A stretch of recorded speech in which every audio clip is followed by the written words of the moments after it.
ဒီလိုဖုန်းမျိုးဆိုခပြားဝယ်နိုင်မလား မဝယ်နိုင်ပါဘူးဒါကတော့ 24K ရွှေစိန်ထားတဲ့ iPhone 18 Pro Max ဖြစ်ပါတယ်တစ်လုံးကိုမြန်မာငွေ380တောင်ပေးရတာပါ ဒီလိုဖုန်းမျိုးဆိုခပြားဝယ်နိုင်မလား မဝယ်နိုင်ပါဘူးဒါကတော့ Samsung W25 ဖြစ်ပါတယ်တစ်လုံးကိုမြန်မာငွေ360ကျော်ပေးရပါတယ် ဒီလိုဖုန်းမျိုးဆိုခပြားဝယ်နိုင်မလား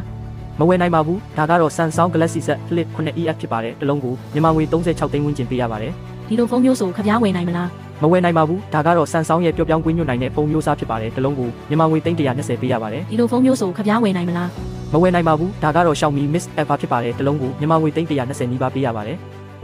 ဒီလိုဖုန်းမျိုးဆိုခပြားဝယ်နိုင်မလား မဝယ်နိုင်ပါဘူးဒါကတော့ Huawei Mate HD ထူးခြားဆန်းသစ်တဲ့ဖုန်းမျိုးစားဖြစ်ပါတယ်တစ်လုံးကိုမြန်မာငွေ330ကျော်ပေးရပါတယ် ဒီလိုဖုန်းမျိုးဆိုခပြားဝယ်နိုင်မလား မဝယ်နိုင်ပါဘူးဒါကတော့ Huawei Puya X Max ဖြစ်ပါတယ်တစ်လုံးကိုမြန်မာငွေ330ကျော်ပေးရပါတယ် ဒီလိုဖုန်းမျိုးဆိုခပြားဝယ်နိုင်မလား မဝယ်နိုင်ပါဘူးဒါကတော့ Honor V Buds ဖြစ်ပါတယ်တစ်လုံးကိုမြန်မာငွေ36သိန်းဝန်းကျင်ပေးရပါတယ် ဒီလိုဖုန်းမျိုးဆိုခပြားဝယ်နိုင်မလား မဝယ်နိုင်ပါဘူးဒါကတော့ Samsung Galaxy Z Fold 9ဖြစ်ပါတယ်တစ်လုံးကိုမြန်မာငွေ390ကျော်ပေးရပါတယ် ဒီလိုဖုန်းမျိုးဆိုခပြားဝယ်နိုင်မလား မဝယ်နိုင်ပါဘူးဒါကတော့ Oppo Find N ဖြစ်ပါတယ်တစ်လုံးကိုမြန်မာငွေ54သိန်းဝန်းကျင်ပေးရပါတယ်